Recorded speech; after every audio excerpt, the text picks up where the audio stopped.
Sveiki, su jumis sveikinasi neįtikėtini faktai. Kas sukelia šiurpulius? Kalbant moksliškai, juos sukelia refleksas, taip vadinama piloerekcija.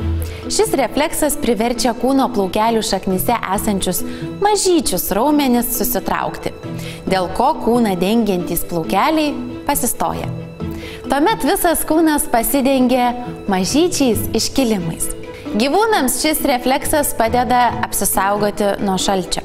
Kuomet pasidaro šalta, šis refleksas jiems padeda pašiaušti kailį ar plunksnas ir taip sulaikyti kūno šilumą tarp kailio ar plunksnų atsiradusiuose tarpuose.